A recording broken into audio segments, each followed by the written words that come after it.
Oh.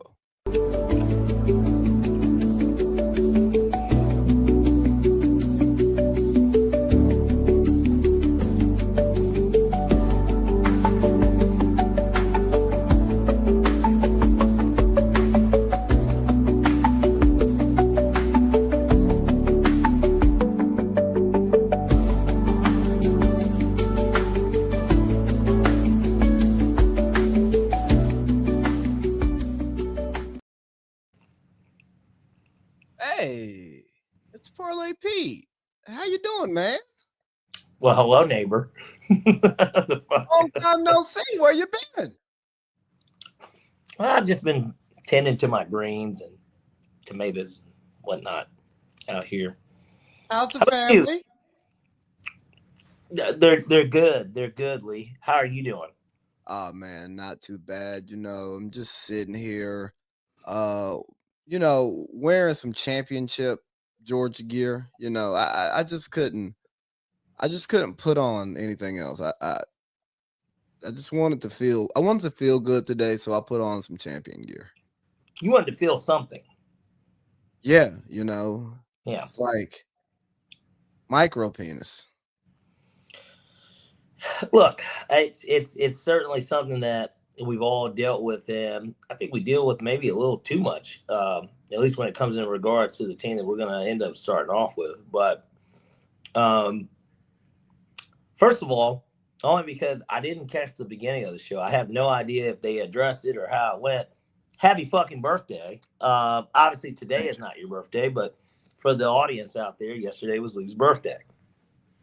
Thank you, and thank everyone for the birthday wishes. I greatly appreciate them, and for those who didn't send me birthday wishes, noted.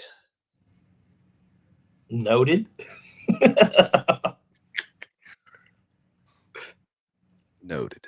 Noted. Let's talk a little bit about it. Did you end up at least getting something decent to eat? Like, what did you? I mean, I know obviously you had to work and it's on a weekday, but I mean, did you cook yourself a good meal? Did your mom make you a meal? My mom wanted to go out to eat, but I had to record with the guys for the Village Vets, and I thought that would be a great birthday experience because I didn't go out. I don't have, a lady in my life who would just, pamper me for my birthday. So I had some smothered pork chops that I made the other day. Okay. Over a little brown gravy, over some rice, with some corn and some green beans. I'm not mad at that meal. Yeah, I enjoyed it, and like I said, we had a great pod yesterday, bro. So kind of a quick recap on it because we had this one topic, and I was like, bro, you would have loved this topic. Because Todd's getting ready to become a dad. So he wanted to just address it on the show. Head on. I mean, yeah, but he wanted to address some of the women who had some not so nice things to say once, he popped out with his lady and baby on the way and all of that stuff, hit dogs holler. Right. And he kind of addressed that. And then we kind of had a conversation around it. And it was just like a good conversation because I'm sure it came up in some conversations you had when people found out. Well, I don't know. Because you're not a social media guy. Did you get any angry or bitter anything when people found out that you were a dad? No, I didn't. I mean, there's some people that don't know to this day, as crazy as that sounds. And it's not because it's something that I hide, but it's not if we're not a well-connected, if I don't talk to you, or if you're not somebody that is a part of my daily life, the reality of it is that that's just not something that I put up on social media. But anyone that knows me knows that I'm a father. So it's kind of one of those things where I don't know. It's not something you can, I guess, pronounce this type of stuff to the world, but I haven't done it. Yeah, I mean, yeah. If the people who know, the people who matter know, and if you don't know, then all right, bet. Yeah, I mean, I'm a dad. It's It's really simple to me. But again, I don't feel the need to like put my daughter online or anything. It's nothing against anyone that does, but like I just Are you I put it this way: everybody that's close to me has met my daughter, so it's like one of those things where I don't, you know. You're trying to hide. You're trying to hide from the women that you have a daughter because they don't. Yeah, no. Well, they have to know. So like they absolutely know too. Like anyone that I've talked to, like of course they absolutely know. But like, well, no, you're hiding it from them. You're living a double, triple life. No, I would. You know, it's crazy. I mean, I know Drake had said it, but like, I wasn't hiding my child from the world. I was hiding the world from my child, type thing. And no, Drake was lying. Yeah, but that's why I disclaimer that I wasn't lying.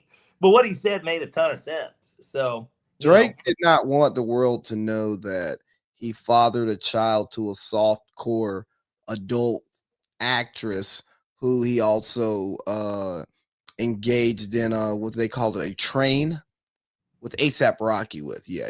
I don't think he wanted to know that was his baby. That's all hearsay at the end of the day. I mean, we don't know. That could very well be true, but well, why else would Drake throw the line, the Rihanna line? That doesn't mean that they ran a train.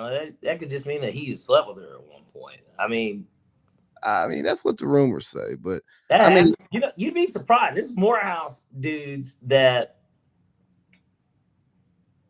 are friends with guys whose wives, that like they're friends, but then like my friend slept with you.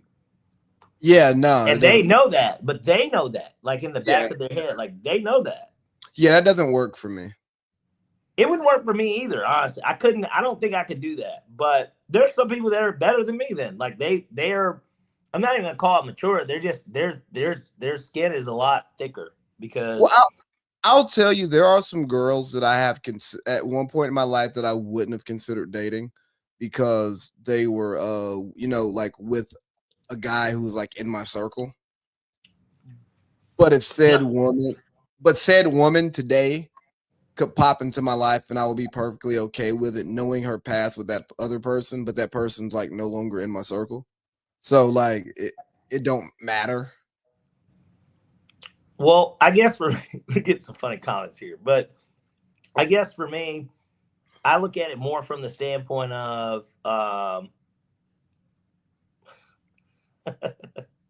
you see the comments? They're funny as fuck. But I guess for me, I look at it from the standpoint of I just wouldn't. Yeah, that was like the first one, but then yeah.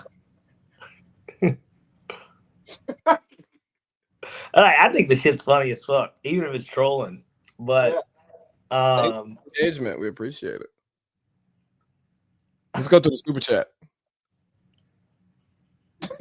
This is what I'm saying. Like, I think it's funny as fuck, to be completely honest with you. Did you get bots for the show? Did I do who? Did you get bots for our show today or something? No. Did you send the link to our guest who flaked, who got booked last minute? I did not. Yeah, me neither.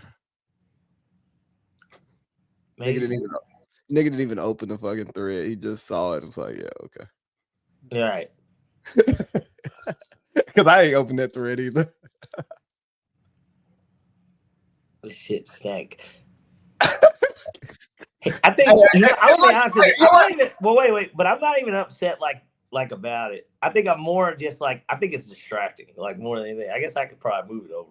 Yeah, let's lock in. Let's get ready for our first segment, man. Yeah. It's the real one, baby. I'm telling you. Southside,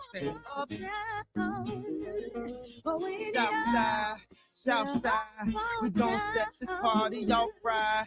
Westside, we gon' set this party off right. Man, I promise. She's so self-conscious. I wanted to cut it, but you can't really cut this verse.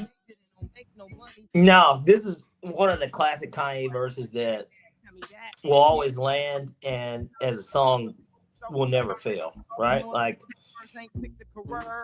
we had the conversation last night, the verses, and like who will win Drake, Nicki, and Wayne, or Ye, Jay, and Rihanna. And I'm I not don't going even to. think that's really a question. Yeah, right, bro. I was like, I just don't.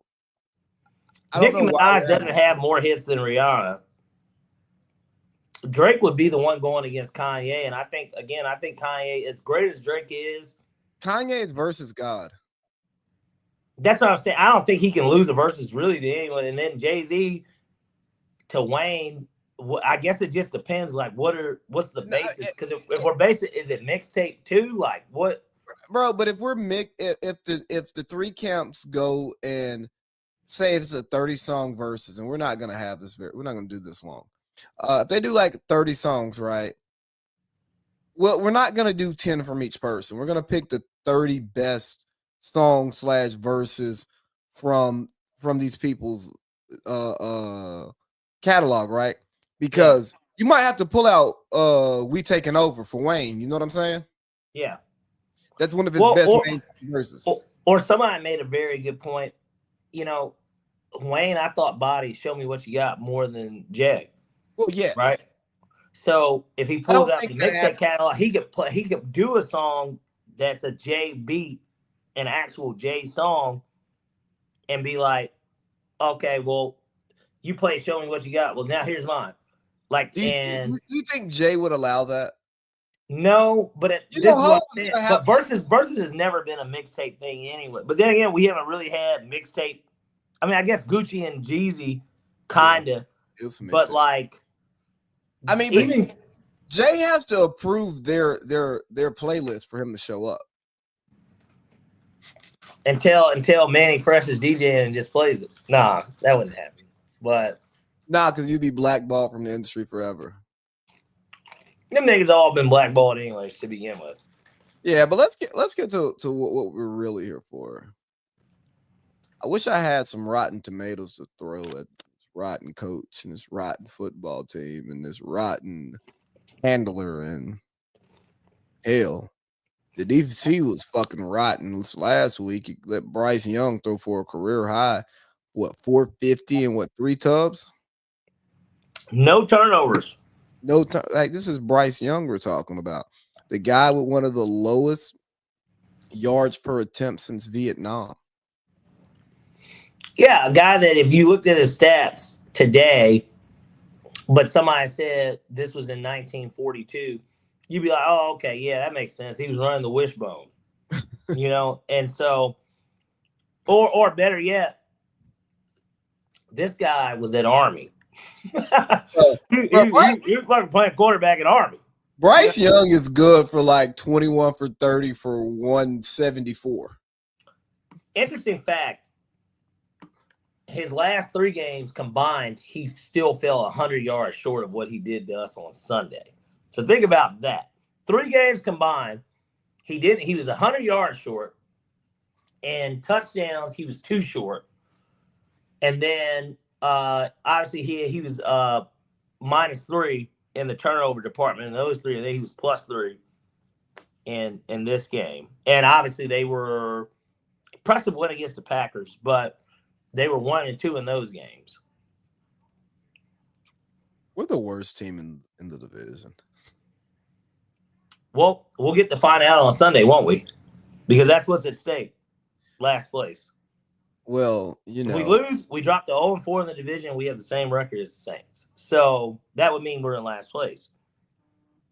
I'm not even going to be able to watch it. No, the game's at 4:25. Oh, that's beautiful. Yeah, it is a late game. So worst case, you would get at least you get there by halftime. Yeah. Yeah, I just missed the first hour. Yeah, it'll be more than halftime. Yeah, and it's not even it's not a 4:05 start either. It's a 4:25 start. Yeah, so I should probably first. It's man, you'll probably get some second quarter. Yeah, I should get. This is what I'm saying. But so I did not watch the game in its entirety. I did watch the fourth quarter and overtime. Shout out to the guys who pay me. What the fuck happened? Well, let's break it down. Penix was playing pretty well.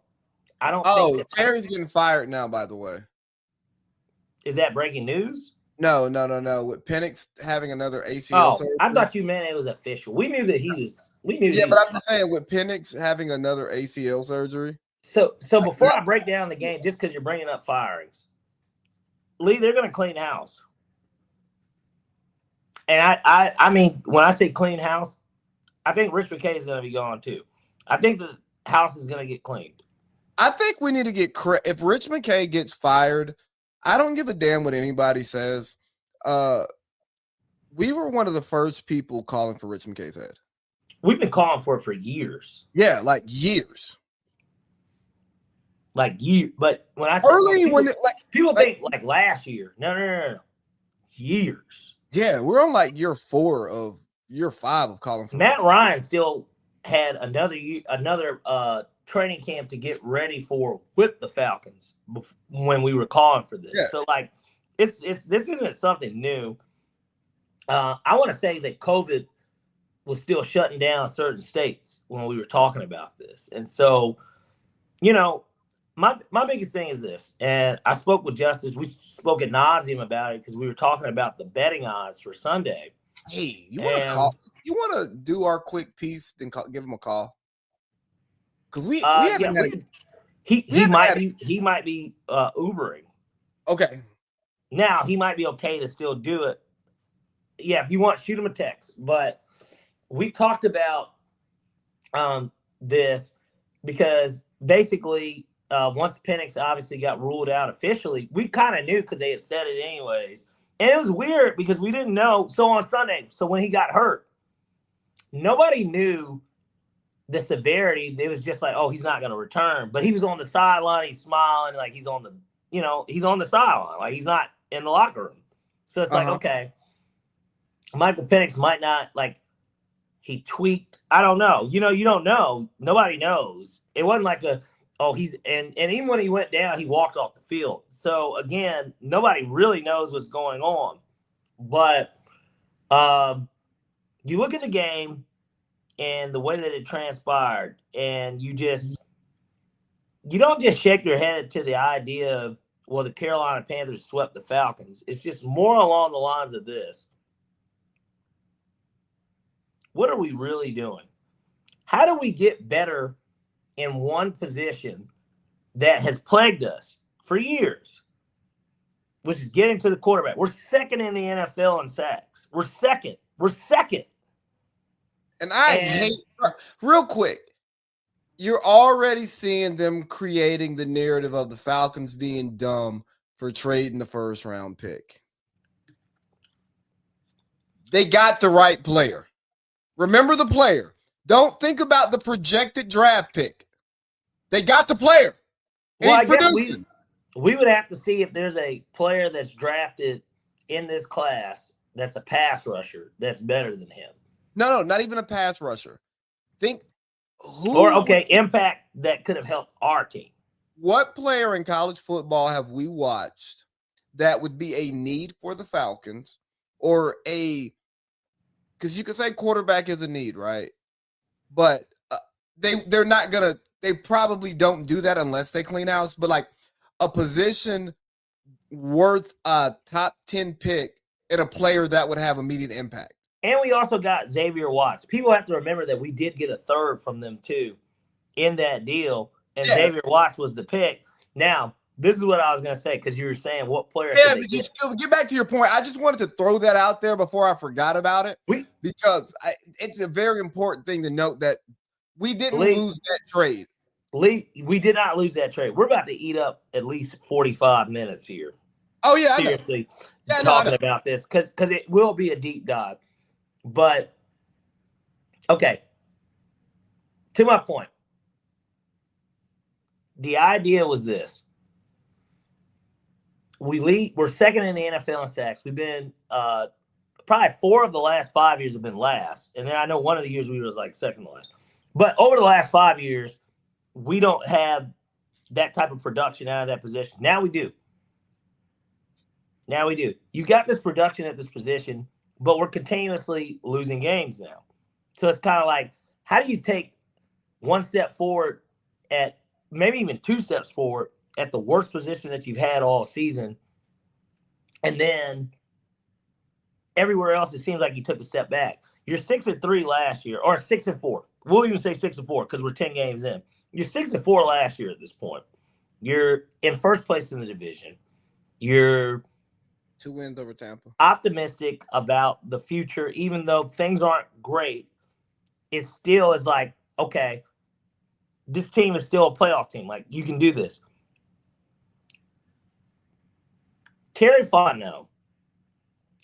I hate it for him because he's not truly, of all of the big three, coach, GM, president, he deserves to keep his job the most. But you got to clean house. Yeah. You got to fucking clean house, man. This season it's not only over already, but like they've got to do something completely different, like all the way around. This sounds so podcasty, local radio, trying to go viral. I think Arthur Blank needs to sell the team. Now, we can fire Rich, give it a couple years, and see. Now, mind you, this is me talking as a Falcons fan and what we need to be successful, not me talking about real life and business. He should not sell the team for business purposes, and I don't think he will. But the organization isn't buttoned up. We don't win, like, we lose games. Outside of Matt Ryan's last year, we've predicted the Falcons would win 10 or 11 games. Well, doesn't it seem like we're almost being trolled? But hold on, Parlay Pete. We can pull up the games and go through them and talk you to our prediction. And not like hyperbole, like, oh, we got screwed here. It's like, nah, bro, nigga dropped a pass wide open. Oh, no. They got in the field goal range and he made the field goal. Or he missed the field goal. Or we made the field goal. Then on the kickoff, the guy broke to like the 38. And they got 2 first downs in 10 seconds of game time. And they're about to walk it off with their field goal kicker. You know what I mean? Like, yeah. Or we miss an extra point, or we have a stupid 2-point conversion that we give up like early in the game, and then that changes it from ties to field goal only gives you a 2-point lead. You know what I'm saying?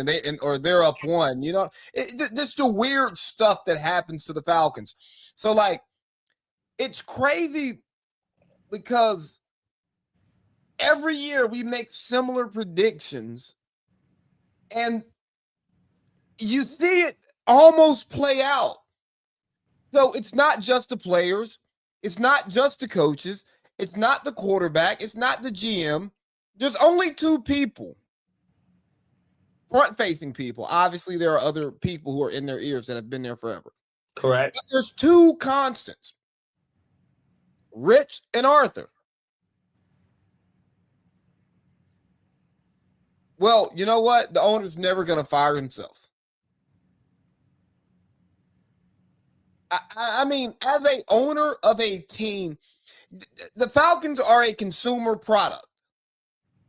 They are a good and a service. Yep. At some point, you got to read the comment section. You know what I mean? You got to read the Yelp reviews. If you start getting the same comments and the same Yelp reviews, you know, every girl leaves you for the same reason. It's not them. It just might be you. Rich McKay. It's not all these people you fucking fired over the last 20 years. It might be you. Again, Arthur Blank, I could say the same thing to you, but you own this. You can do whatever you damn well please. And I am in no position to tell you what you should do in the best interest for your portfolio, because you could buy me many times over. Like, you could, the amount of money that you could that would take for this podcast to be a great podcast, you wouldn't miss it.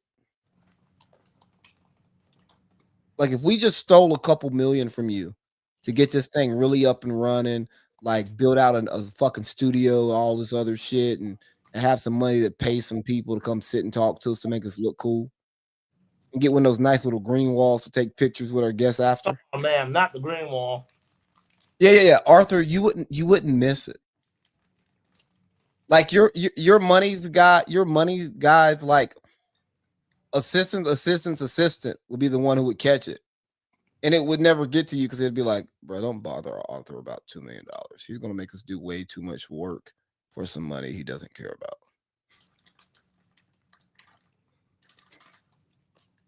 I don't think Arthur is in totality the problem because he's done a lot of good for the Falcons. Like I'm not the type of person that looks at what he's done for the community. For the Falcons, I think that he's done a lot of good. Right? Yeah. A lot of people don't realize how bad ownership was prior to him. Now, the only reason I even know, I was only 7, 8. But the thing is this. A lot did change that I could recognize even as a kid. Not just the winning, like we did win more. You know, they changed the jerseys, right? Vic, Jim Moore, like we changed the jerseys. But like a lot just changed. It felt like the Falcons were headed in a direction of we're tired of being obscure. Yeah. So like when I look at him, I don't think that he does not want to win.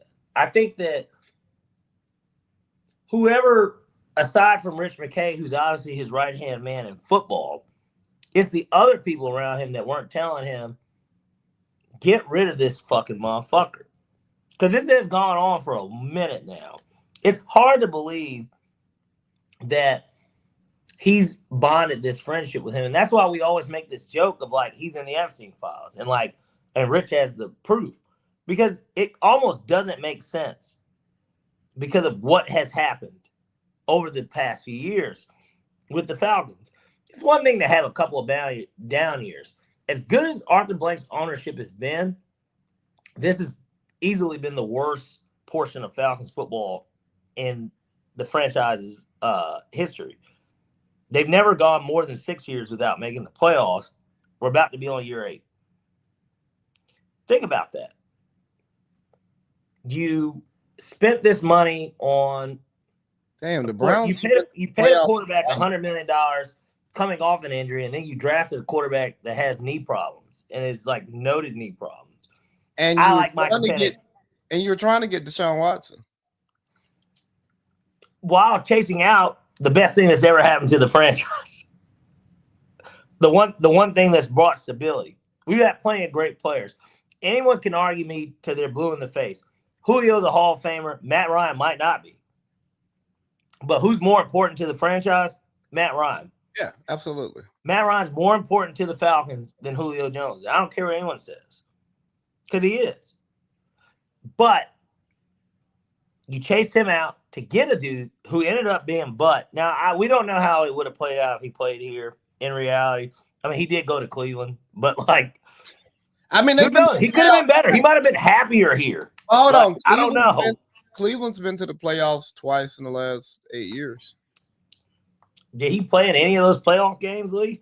No, I'm just saying. You're saying it's Cleveland, but hell, over the last 8 years, they've ran a better operation than we have. Yeah, they won one playoff game.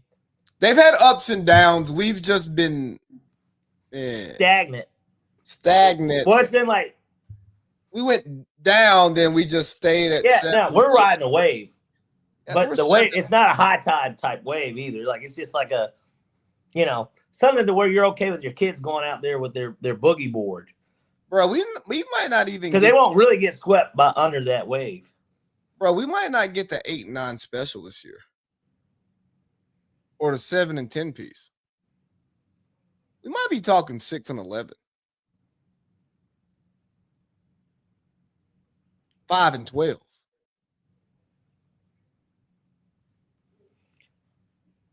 I think that the biggest issue with the Falcons, and this is, almost like us in a confessional at this point at a Catholic church. It's not like the Falcons can't do this. And when I say do this, I mean be a consistently good franchise. Not win a Super Bowl, be a consistently good franchise. You know why? Because we've actually seen them be a consistently good franchise for at least half a decade. At least half a decade. We've seen it. From 2008 to 2013. Bro, no. They made the playoff 4 times. So, go 08 to 17. In the year. No, go 08 to 17. That whole, even though we had some down years, just the 08 to 17, that era. In a 10-year stretch, you made it 6 out of 10 times. And this is why I did the 5-year sample, because even in that 5-year stretch, the year we didn't make it, we were 9-7. So it wasn't like we had a winning record even that year, right? Yeah. Like we were, Matt Ryan missed 2 games his second year, and who knows? Chris Redden started those games. Imagine if he played, we might have made it 5 straight years. But I think that it all starts at the top. And again, to get back to the point of how we even got here, Arthur Blank. I plead with Arthur Blank to do this.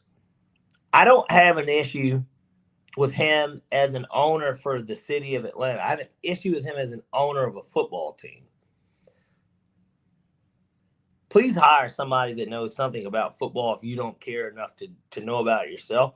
Jared cares to know about it himself. Irsay's daughter, and Irsay, for what it's worth, who a lot of people don't realize this. You're the GM. Exactly. He worked in football. Like, he worked in football too. And which is why I'm sure his daughter is so passionate. That's why her ass is on the fucking field. Please hire somebody that does care about it. I know he's an older dude. I know Jerry's pretty old too, but Jerry played at Arkansas. He was a college. Nobody's asking Arthur to be Mark Cuban. We're not asking you to be all up in the GM's ear, the coach's ear, come to death row. Nobody's asking them to do that. What we're asking you to do, stop listening to Rich McKay. Fire Rich McKay. That's the first thing anyone should do in this organization. Even before Zach Robinson, anyone else's fate. Let's get Rich out of there. You know what? You fire Rich. Ryan's still a bad coach. No, I don't care what anybody says. No, he's a bad head coach. You replace Rich before you even fire anybody else. Like, Rich needs to be fired in 2 weeks. Rich needs to retire. Well, and I feel like that's what's going to end up happening. It will be a Rich McKay. It's a mutual party. That's what I think, to save face. Now, Atlanta rejoices because of it, but okay. So this gets back into the conversation I had with Justice, because we talked about this because it came down to the betting angle, and I was like, the Falcons are inconsistent. You shouldn't bet on the Falcons ever. Well, that's the point. And so, but then we broke it down and we went deeper, because then we started talking about, we know that everybody in there knows that they're dead man walking. There's no way. Let me tell you, seriously, I will proclaim this today on November 19th at 8:56 p.m., 2025. If Raheem Morris or Rich McKay is still with the Falcons, I will no longer support this team. If they're there at the end of the year, I'm not supporting this team anymore. And I mean it. I really do mean it, because I can't continue to invest Sundays. Fuck the money. That's already been spent. And then whatever's going to get spent would get spent. I can't emotionally invest in this team anymore. I can't do it. I can't do it from that perspective. It's one thing to just have a bad roster and knowing shit's going to be lousy. It's another thing to have a wide receiver who, again, has missed a game, is top 5 in receiving yards. You've got a running back who is top 3 in all-purpose yards, but only behind the presumable front runner of MVP if there was one that wasn't a quarterback, and Jonathan Taylor and then Christian McCaffrey. You've got that at your running back and your fucking wide receiver. And you're second in sacks. Oh, and you're second in sacks in the NFL. This is bullshit. And everybody should look at it that way. This is bullshit. And anyone that thinks that this is okay, then you continue to be a fool. But I'm not going to continue to be fooled by this shit. Not anymore. And you know what? A thing about that is how many good 1 o'clock window games have we missed because we're watching the Falcons? You know, whether at the game or watching just on Fox. Yeah, or like watching the Falcons at home because you know you're going to be watching the Falcons, and it's like, man, I could have went to brunch and casually watched football today. and I would have had fun, and I still would have known what's going on with football. Now, I'm hammered at 4 o'clock and I'm pissed off. You're hammered. You spent a lot of money on a ticket, a lot of money on PSL, a lot of money potentially on alcohol, gas. Like, now, look, I get it. Let's not act like this. Let's not act like some of this stuff isn't baked. This stuff is baked into the experience. So, like, I don't want to me bringing up gas or anything. You don't have to drive down there, but that is baked into the experience, win or lose, and you know that we're not going to go undefeated. So there's going to be times that you go and you're not going to win. It's not about that. It's about years of doing it. It's like, let me tell you, it's like being abused. Like, and I know that this is such a bad way to like try and say it, but no, I need people to hear me out. Yeah. I've never been abused. So I guess it's like, well, how could I speak on something I've never been? I can only imagine what it's like to be abused. But whenever I hear those that have been abused stories, the way that I take it is that this goes on for years and you kind of continue to take it because that is the way that it seems every time I've heard it. I've never heard anyone get hit once and then the nigga gets locked up for forever or white man, whoever. It doesn't matter. Nigga is too general, but like. But hey, remember this. You deal with them hitting you because. But it doesn't even have to be physical abuse. Right. I mean, you deal with the abuse because you can't imagine your life without that person. I can't imagine not being a Falcons fan. Right, which is why I'm comparing it to the abuse. Like, yeah, I know. I'm just helping you drive it home more, so like people don't think we're being like I don't want anyone to think I'm being insensitive about abuse, but it's honestly abuse to fans because that is what this feels. It feels like abuse. Bro, it feels like we're being abused, whether it's financially. For some people, look, bro, I have bad days when the Falcons lose. Me too. I mean, and when I say financially too, I don't just mean buying the goddamn ticket. I mean, I bet on the team too. Now, look, that's my problem. But but at the end of still, it's just like somebody can say buying the tickets is your problem. But like, I'm just saying. When something, what's the definition of insanity, Lee? Doing the same thing over and over and expecting a different result. Bingo. So that's exactly what's going on here with this Rich McKay thing. And that's why I didn't mind pronouncing this about, 5 minutes ago, that I just won't support the team anymore. Because if he's there at the start of the draft, I can't do it anymore because I know what's going to happen.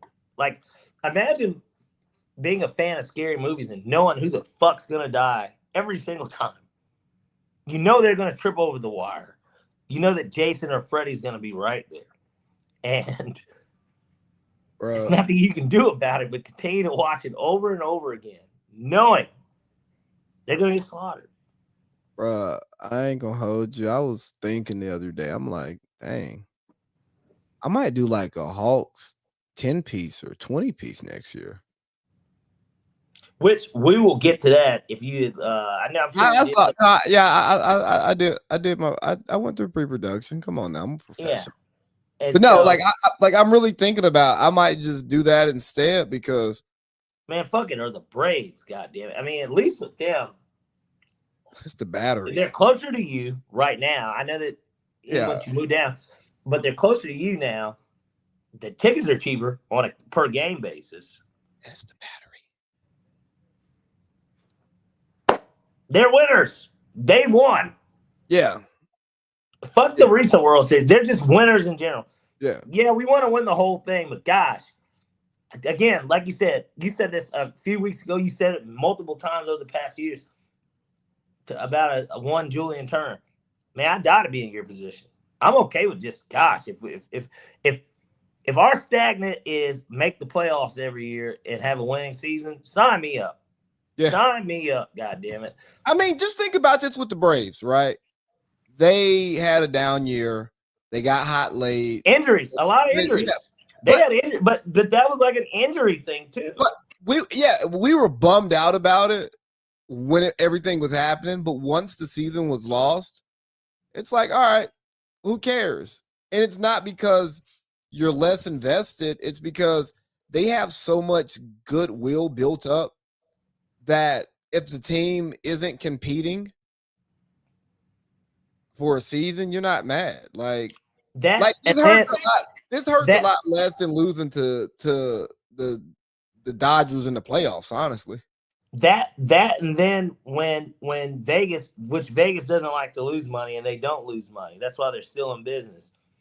Vegas, when they set the odds to where super team Dodgers favorite plus 210. Then you look, it's like, well, who's plus 300 right behind them? It's the fucking Braves. Meaning, if the goddamn team that now they've won it 2 years in a row, but like if the fucking team with the best player of possibly this generation, along with two other MVPs, one coming from the Braves, if there's one team that's gonna stop them, it's gonna be them goddamn Braves. I want to be in that type of company. Yeah. I want to be to where if the Chiefs are the favorite in the NFL every year because they have Patrick Mahomes and Andy Reid, then we're the Bills, we're the Ravens, we're the Eagles, we're you know what I mean? We're the like I want to be in that conversation to start the year every year, even after a down year. The Braves had a down year the year before that. Like we lost in the playoffs in the first round to the Padres, and they were still second. Like they were still fucking second, and so like. I want to be a part of that conversation. I would rather be disappointed in the Braves like they were in the 90s for going to so many and not winning them as opposed to just not being in the conversation. I want to be at the table even if I don't order the biggest steak. I want to eat. I want to eat a little bit. I don't want to be looked at on the outside and not be able to afford it. Like, I don't want to be in that conversation. So be it. Well, and that's where we're at. Yeah. We don't have anything to bring to a football conversation to anyone aside from just knowledge of the game when it comes to just talking about our team, because it's just like, oh, all right. Well, anyways, we're talking about winning football over here. We can't have that conversation. No. And the worst part is if somebody who's not a Falcons fan, right, is like, man, what's up with the Falcons, man? Y'all got Drake London, the pass rush, Bijan. Whole nine. It's like, how much time do you have? Let's start with Rich McKay. Rich McKay. Yeah, that is where this stuff starts, though. Who's Rich McKay? Let me school you. You remember when the Rams won the Super Bowl? Yeah. Well, his daddy used to own the team. Yeah.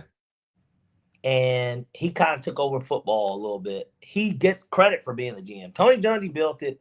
John Gruden executed it. But he gets credit for it because he's a part of the organization and he had a title. So from there, he wins the Super Bowl. Goes another year after that. Gets hired by the Falcons. He's the GM. To the same job. In the same division. Job, but he just comes to Atlanta because Arthur Blank was basically new to the owning game. And he fired Dan Reeves. He probably went through the league office to get somebody. Which obviously he's highly respected. That's why he's the head of the competition committee. But that's what his fucking job should be. If he's that respected, let him work for Roger and Roger own. And I guess the owners. But don't let him work for one owner. Like, no, don't let him work for my owner. And then we owner of my favorite team, sorry. And then we get to hear more and more about Roger you get to hear more and more about Rich McKay stepped away. Rich McKay he doesn't even deal with football. He deals with the fucking stadium and the business. He deals with the soccer team. The soccer team's fucking went down. I want you to really think about, let's take a deeper dive into Rich McKay. They said that he moved over to soccer operation. This nigga don't know shit about no goddamn soccer. But somehow he moved over. Now, that's translation for we said football. He went to football. Meaning he was always still on the football side of things. But they'll sit here and lie, spit in our face, and say he's dealing with something he knows nothing about. Don't worry about him. No. There's not enough outrage because this isn't New York City where people are writing articles and calling for people's heads and getting that serious about it because, we can still go to Magic City. We can still, and let me not just make it a black thing. I mean, you can still do kind of whatever. It's really about the party, right? It's about, it's a cheap game experience. We could tailgate outside, have a good time. There's ass shaking. We can get good with the other fans, even though we suck. Stuff's getting old. It's getting old, and that's why I said what I said earlier. Do you think we could create or try to inspire a more angry fan base? Yeah, if we go to the game, the Seahawks game, that's the next home game, and we have bullhorns, and we're yelling. And we're picketing, and we get a flash mob or something to do the Thriller with us while we hold up signs doing it. I bet that would catch a lot of people's attention. Hey, do you think we'd get arrested if we shut down traffic on Northside Drive? Well, no, I wouldn't do that. Only way I'm shutting down traffic on Northside Drive if I'm walking out of 10 because one of those ladies in there poured me too heavy. Well, wobble, baby, wobble, baby, wobble, baby. But nah, but if we had Rich McKay in a noose, do you think we get arrested for that? Oh, absolutely. That's our free speech. Yeah, but we get arrested for that, Lee. Yeah. I don't think hold on, Rich McKay in a noose. I don't think we get convicted in a noose, Lee. No, I wouldn't do it. I was just really thinking do you think you could actually get it off?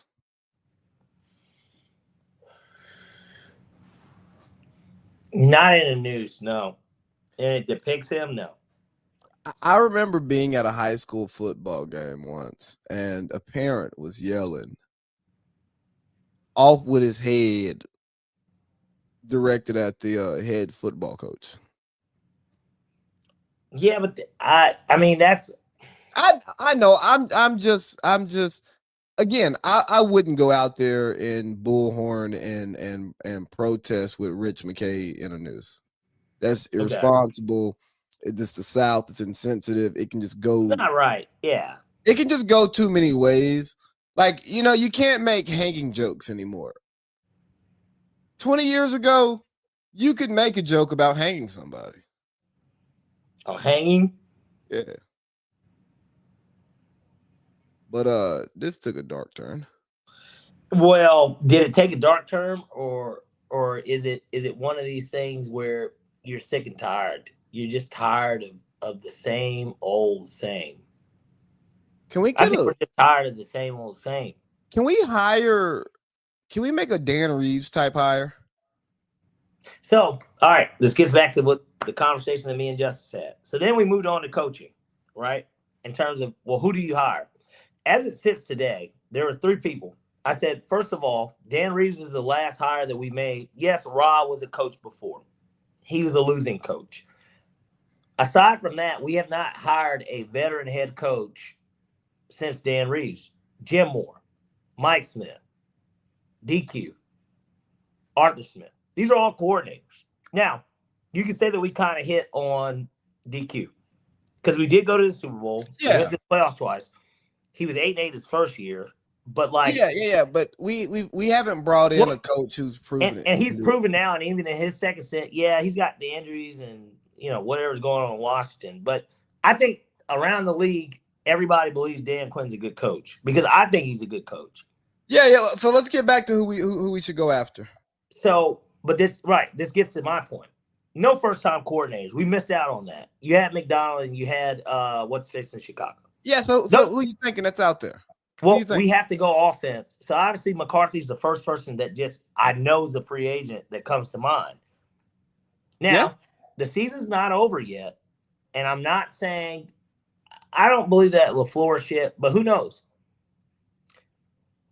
Let's say he does come available. There's LaFleur. Obviously, he's somebody you talk to.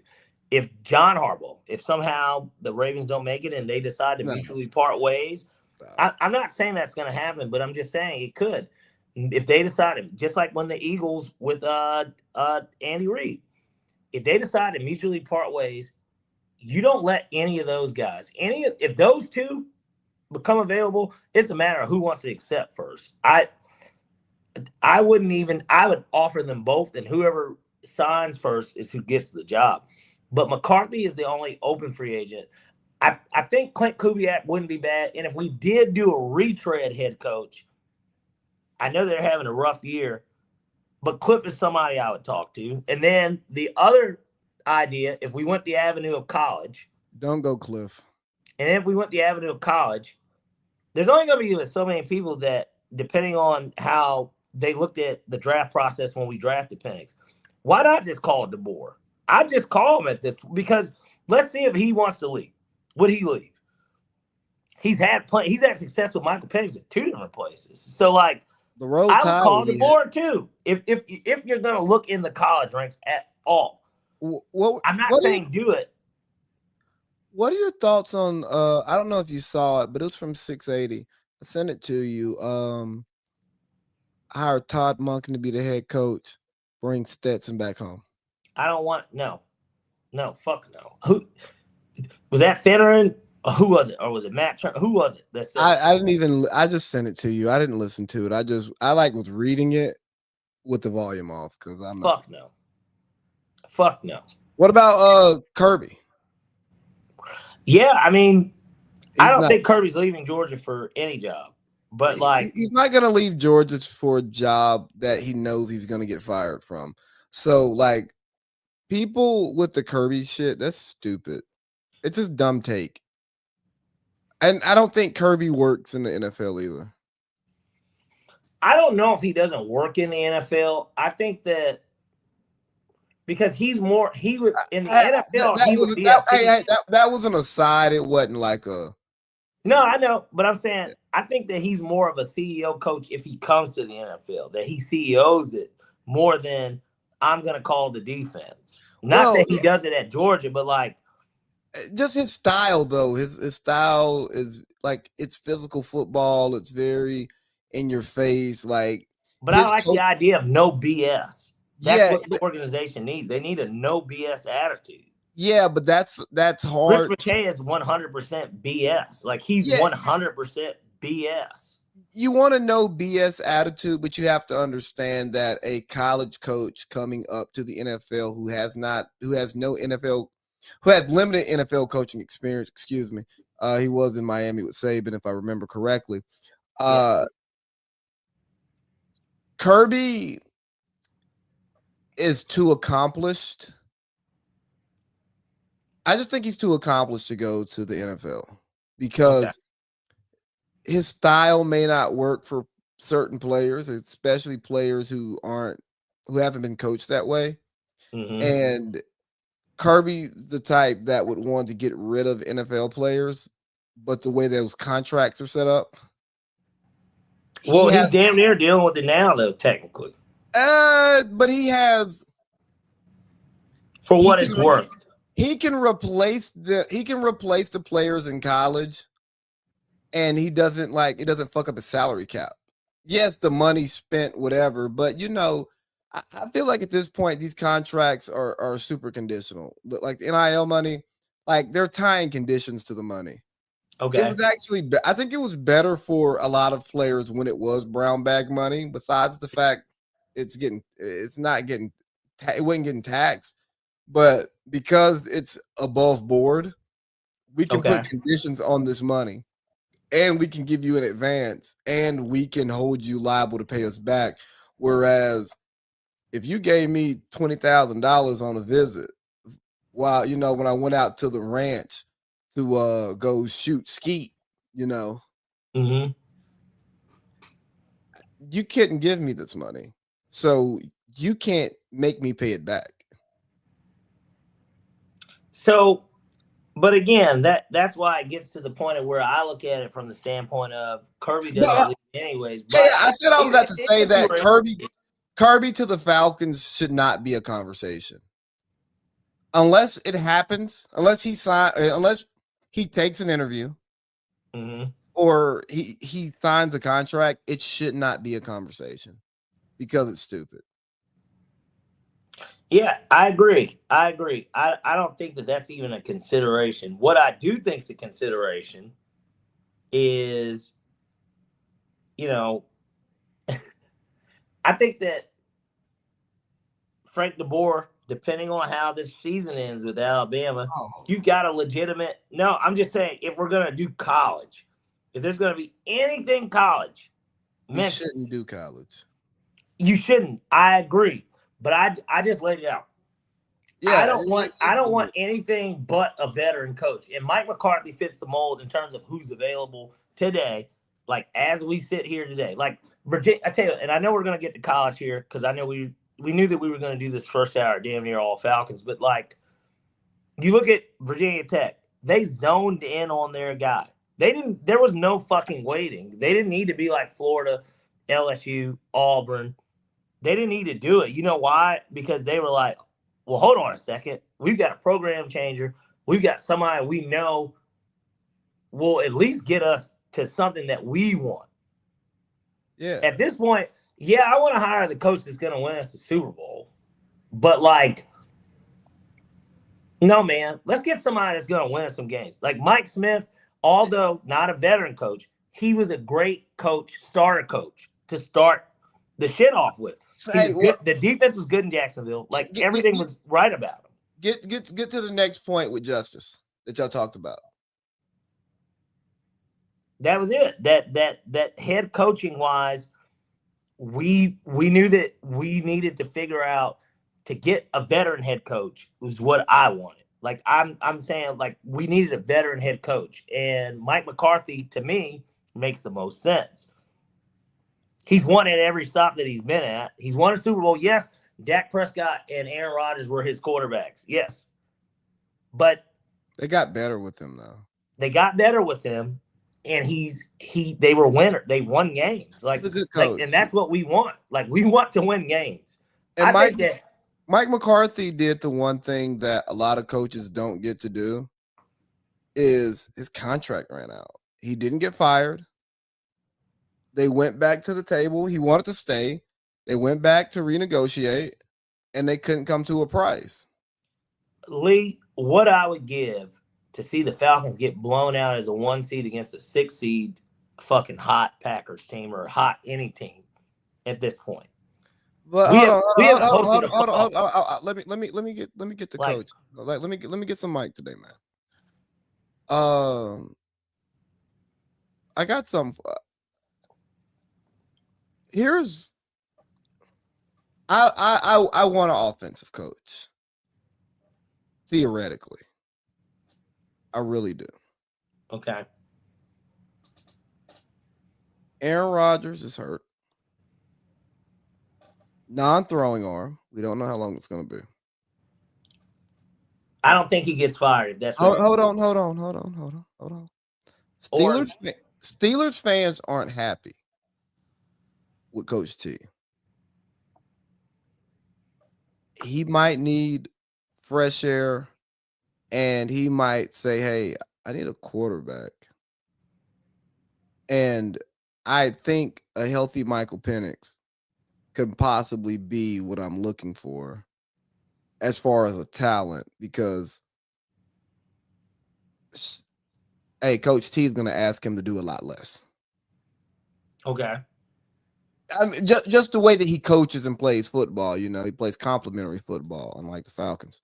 He can pretty much rely on his kicking game and in previous years his defense to help him keep games close, on and so forth. But if Tomlin becomes available, fuck all of those offensive people, because the most important thing that the Falcons need is a culture and a standard. And Mike Tomlin creates a culture and sets a standard.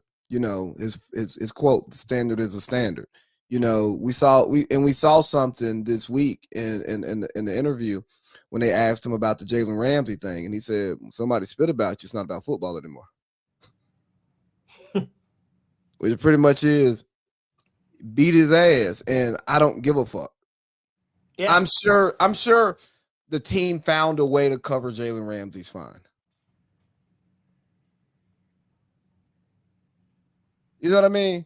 Yeah. But like what the Falcons need more than anything, and you talk about bringing in an experienced coach who's done it before, is they need somebody who can shake up that building, but have the immediate respect of the players who are there and the other people who are contributing factors who don't get fired when regime changes, you have front office people who still stay, some scouts get to come back. They get to, re-interview and stuff like that. But we need people who are going to buy into a culture. So it's not just about wins and losses. It's about the way you play football and being consistent and doing that regularly. For the most part, what you're going to get out of a Steelers game. Even though their defense sucks this year, you're going to get an ugly football game still. Well, see, but that's why I agree with you in terms of culture shifting. I don't trust Mike McCarthy to create a culture, by the way. Well, the point is that that's not who I want to do it. I want the GM to do it. We need a GM that's going to do it. I think, yes, hiring the right coach, of course, that is all the difference. But we need somebody with direction and management, because that's where the issues are. Even with that management, we hired the right coach. That's why we went to the Super Bowl. Now, we didn't win it, but that's where the issues come in, to me. It's been more of a management thing than it has coaching even. This year, Rich is rich, but Terry hasn't been the issue, right? We would agree it's been over since he's been the GM, the coaches have been two misses. Yeah. You had two misses at coach, but the GM's providing the talent. So but and with the two misses though, he's a first-time GM who came from a franchise who had a coach. And that's why they didn't want to hire Bill. So to his credit, or to shoot him some bail, Terry's not familiar with a head coaching screening process.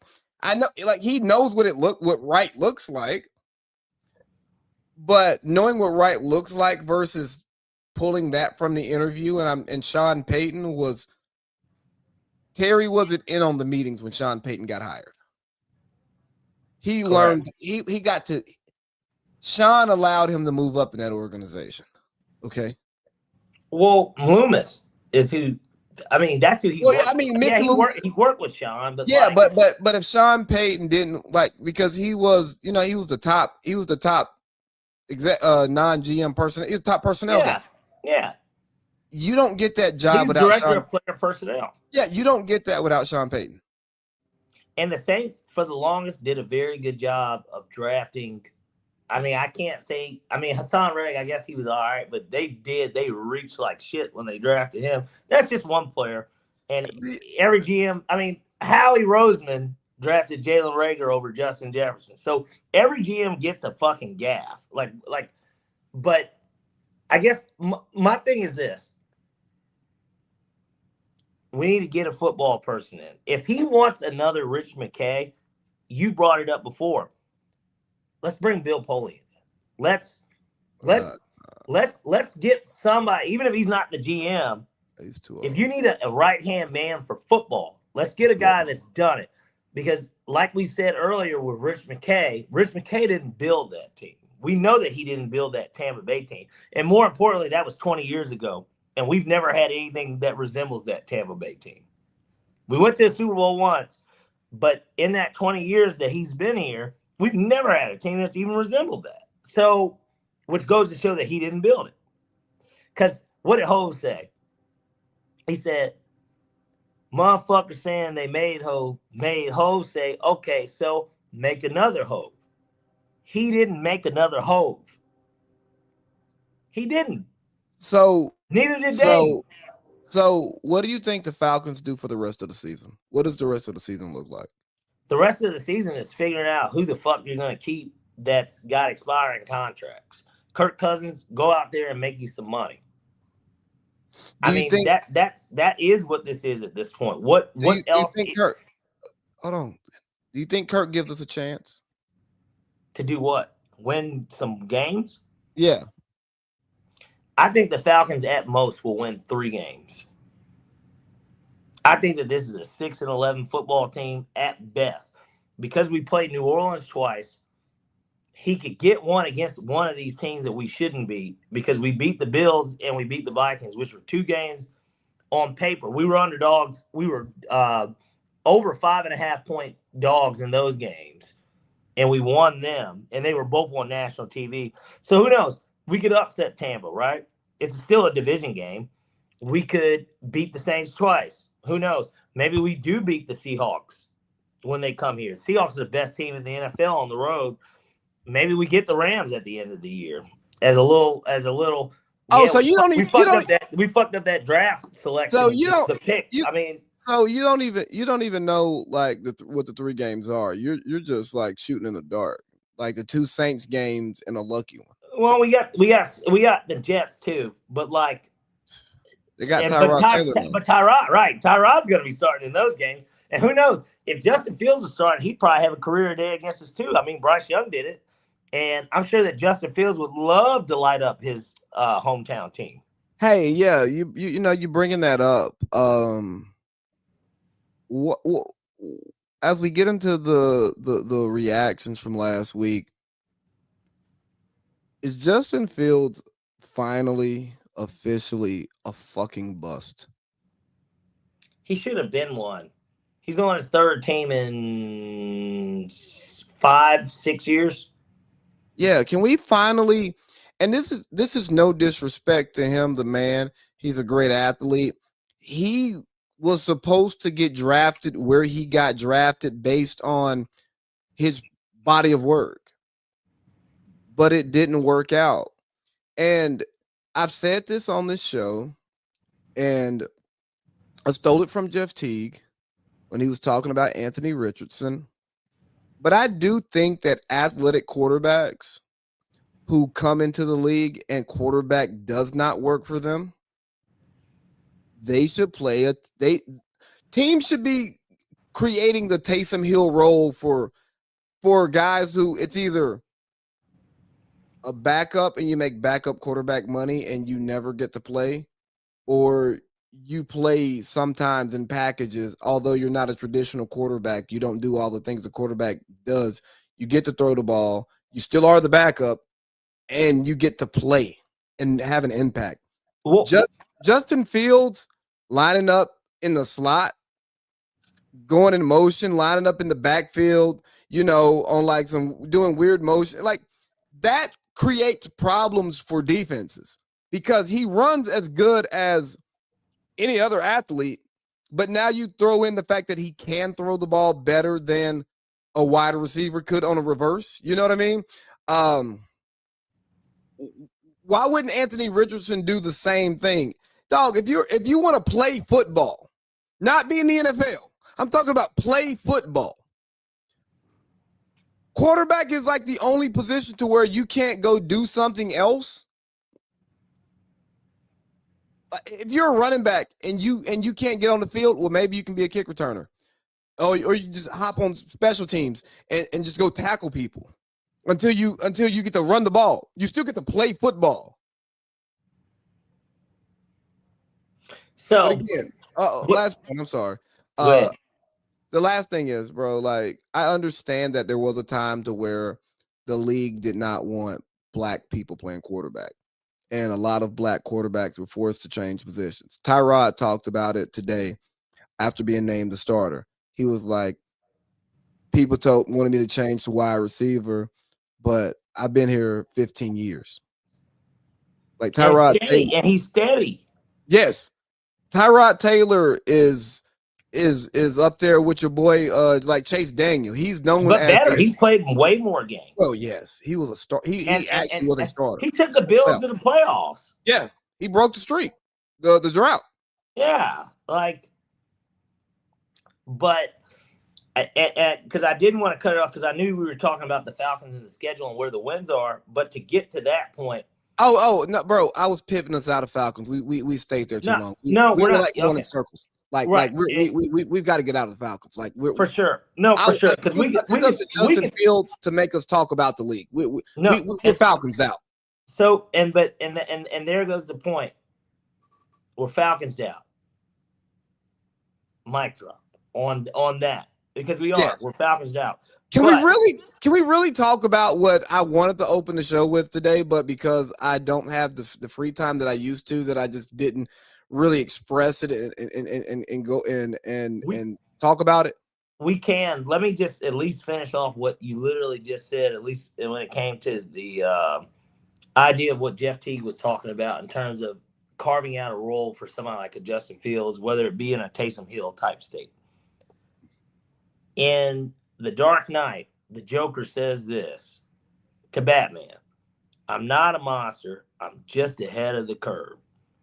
There's going to take a time, or there will be a time, where there is a coach that's going to be innovative enough to understand an offense and use players like Justin Fields to the point at where they aren't necessarily even Taysom Hills. They're going to come into the game, especially if they add an extra NFL game with the way that quarterbacks go down. And you will have games where Justin Fields actually throws the ball 6 times, but the starting quarterback throws it 25 times. That's my belief. And I'm not trying to be the Bitcoin buy $1 today worth in 2013 guy.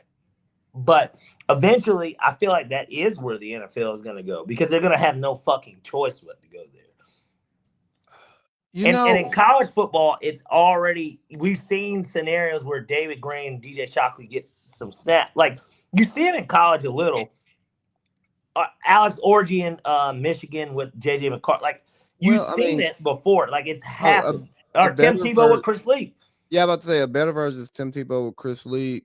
It happens. But the thing is, exactly, it's unpredictability. It's going to take a special offensive mind to actually make it look good.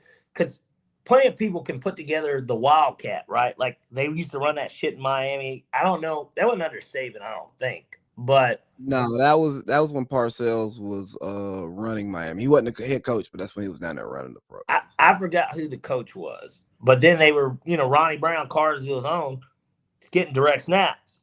And so, like... And for a year and a half, that shit was working. Like crazy. Yeah, they went to the playoffs the year they did it. The first year. But like anything else, the league finds out. But that's why I said I'm not a monster. I'm just ahead of the curve. You watch. And to close that one out, here's the problem with that work. One of the reasons why it won't work in the NFL, not because it can't be successful, is because even if the coaches have the plays for it, Andy Reid's quarterback is too good to do anything like that, Sean Payton doesn't have Taysom Hill on the roster. So, like, you got to be a coach who's not afraid to get fired or super stable in your job to make that a thing, because it is so against football culture. Like, oh, if you have 2 quarterbacks, you have 0 quarterbacks. The But it starting wouldn't be quarterback 2 has all the quarterbacks. reps. I know it wouldn't, but people would say that, and it's like, why would you waste practice time on this package and this and that? Like, do you think your starter wants to give up throws? And it's like, no, y'all coming up with all these fake ass excuses, and I can understand the starter not liking it. But didn't Drew Brees line up in like at wide receiver sometimes for the Saints, and Taysom Hill took the snap? They knew they weren't going to throw it, but yes. Yeah, but didn't they do it? Didn't Drew Brees actually like line up as a wide receiver? Yes. If Drew Brees can do it, I mean, Tom Brady did it. He caught a pass. Yeah. Who the hell are you? I mean, Big Dick Nick did it. Well, He's got a trophy. A Super Bowl MVP, and a fucking statue. Nick Foles. I just think quarterbacks need to stop being just quarterbacks and be football players. I think this narrative around quarterbacks can't get hit. They have to do things a certain way. I think it's bullshit, and it was created back in the day when they wanted a certain type of quarterback who was built a certain way, and those things were true. And obviously, if you take a lot of hits, your career is going to be shorter for most people.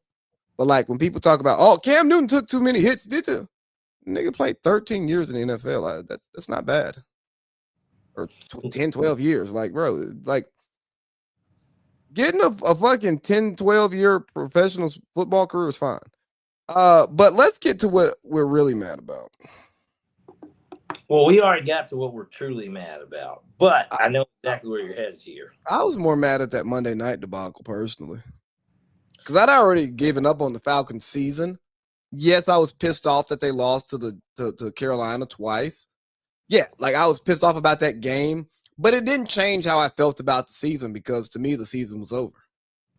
I gave up hope last week. Now, what were your thoughts on the Monday Night Football game in Vegas? Well, we talked about it, obviously. I think that analytics are ruining football because people are looking more at what makes sense to go up more as opposed to taking points when the game is in hand. And then there's gamesmanship on the second time. But obviously the Cowboys did, I think, what I certainly thought that they would do, which was beat the Raiders, because the Raiders aren't a good football team. And the Cowboys aren't a good football team either. Sure? They're a solid football team because they're good on one side, bad on the other. They look good on the other side of the ball because they did play against the most turnover-prone quarterback and just a dumpster fire organization, something that the Falcons are becoming, like the Raiders, your Browns, these organizations that are just, they go decades without being relevant in any type of space. And even when they are somewhat relevant, they're still irrelevant. So that's the path that the Falcons are down. Thanks, Rich. But, I thought that overall it was despicable. The idea that it's 4th and 2 and you're up 17 and there's 4 minutes left that you don't kick a field goal. It costs you a fantasy game. Cost me $2,000 on a $50 bet. And then they turn it over on downs because CD drops the pass or whatever. And then they get the ball back and it's 2:30 left and it's 3rd down. And the ball has to get snapped before 2:30, and there's knees being taken, and there's three timeouts. Remember after the 4th down, Dallas got the ball back. Yeah, that's what I'm talking about, that possession. Okay, when Dallas got it, like when the Raiders they were they were in the red zone, and they need 4 straight times, even though the Raiders had 3 timeouts, and they got it on the other side of 2 minutes, not on the under 2 minute side, but the over 2 minute side. And the idea that, they didn't try to score again, which I get it. Maybe at that point I understood that just a tad bit more. But, boy, I don't understand it from the Raiders end. The Raiders end, they can't win the game, but they couldn't win the game on the drive before either, in reality. And so at that point, that's why when we were on the phone, I said, well, when it gets down to a certain point in the game, let's just knee it out the whole way. Let's just end the game. No, I'm saying before that turnover by Geno shouldn't even – as soon as the Cowboys went for it, the Cowboys should have kneed on first down that drive. Because it didn't – not only did it not make a difference, but the reality is even if the Raiders had scored, would that have changed anything in that game considering it was a 3-score game? No. Well, but hold on. And see, this is what analytics are doing and people not playing, right?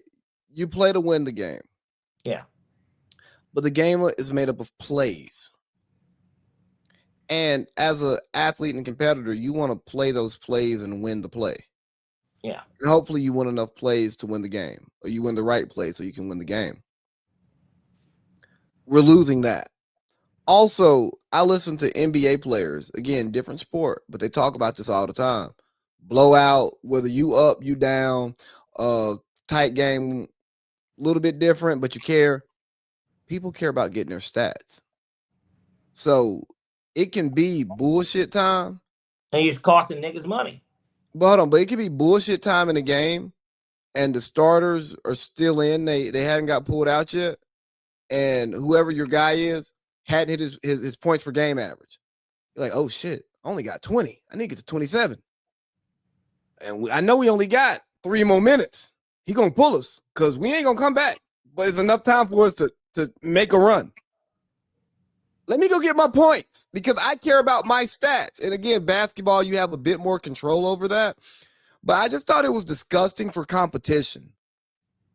Like, these are competitive events. These are entertainment events. I understand the people inside inside the building on the sports side care about wins and losses, best player, all of that. But what allows you to make what you make doing this is the entertainment aspect that is built from competition. People like to watch competition. Humans love competition. Even non-competitive people are actually into competition. They're just not good at it, so they shy away from it because they don't want to look weak. You know what I mean? Like it's a human thing. Like, we like gladiators. We like boxing. We like fights. We like these gladiators. It's not just about winning and calling the right play at the right time. Sometimes, yeah, that's very important. But sometimes it's about, hey, I'm bigger than you. I'm faster than you. I'm stronger than you. I'm gonna beat you up. I got personal pride. You may have whooped my ass this game, but I didn't stop playing. And we've lost that because we've added fucking lean to goddamn sports. Yeah. Hey, this isn't a fucking assembly line. We don't have to be the most efficient outfit possible because there's a human aspect to this. Physicality can break somebody's will. Physicality can break somebody's will. We're out here playing till the last whistle. That's what everybody says, right? So I was just playing hard. Bullshit. Hey, you're not coaching hard. Like, they come after players for fucking up in games to mess up the gambling, right? Well, if a team stops competing, if both teams stop competing in the middle of the game, what's the difference? Oh shit. The over didn't hit by 1 point. Crazy. One way or another, the consumer's the loser. Either way it goes, whether you bet on it, yeah, the under people are very happy. I'm sure that they are. But like the fantasy football owner that was going against the player that they needed and it was a 1 point, they're happy. But like at the end of the day, because there's winners and losers on all sides of this stuff. But at the same time, this is why what they're doing can be detrimental. just in general, because the idea is that, well, I signed up for 60 minutes, not 55, not 56. Bro, It's one thing to take a knee because you got a first down and it's a one possession game. It's another thing to where, well, we're in scoring position. Now we're just not rubbing it in. I hope that one day that Falcons Super Bowl. Now, Grant, it's the third quarter when that comeback started, at the end of it. But I hope that one day somebody blows a lead in the fourth quarter up 3 scores with 4 minutes because they were deciding to pussyfoot around. I hope it happens. I'm mad that the fucking Eagles didn't lose to the Lions. Not because I had money on the Lions, but more so because they went for it on fourth down, up 10, with 4 minutes left, and the Lions had all 3 timeouts, and they were on their own 30. They got stopped. The Lions kicked the field goal. They made it. They got bailed out by a bullshit fucking PI call on 3rd and long. And the Lions would have had a chance to tie that game and win it. Now, if he punts it, they have been stopping them all game. They didn't score or whatever. And I don't want to get away from the direct comp because I guess we can get more into just the recap real quick. But, like, that is the type of that's a fireable fucking offense for people. And like you said, there's incentives. There's a lot of things on the line. Yeah, get when your it comes to stuff. Play the game like it should be played. Like coaches tell you to play to the whistle. Lee, I know that it's a video game, but in Madden, if you're in the position the Cowboys were in, what would you probably do? I know it's a video game, but like, you probably would have kicked that field goal. On 4th and 2, I kicked the field goal because this is football. I'm not going to give you a free possession. I don't want a turnover on downs. I'm going to take points. Or he throws a deep ball. No. He scores on the first. No, I'm talking about once the Cowboys went, when they went for it on 4th down, didn't get it. Oh, when they get the ball back? The first play, he throws a deep ball. They score. Like, they waste no time. They get 10 seconds off the clock. Then they get the onside kick. He kicks a field goal immediately. He still has all 3 timeouts. Like, but now all he needs is a touchdown, as opposed to, well, he couldn't even kick a field goal after getting the onside kick. Well, I'm just gonna run. Like, I'm gonna just and I know it's field position. Again, I'm gonna run the ball 3 plays in a row, make them call their timeouts, or get it down to the 2-minute warning. Then it's going to be 4th down. I'm going to kick a field goal. I'm going to fucking squib kick it to make them have to return it uncomfortably. I'm going to take that chance because I'm up by fucking 20 points under the 2-minute warning. You secured a victory. Yeah, like, again, if we're going to knock players, like players are facing legal stuff because they did not play to the best of their ability. And not the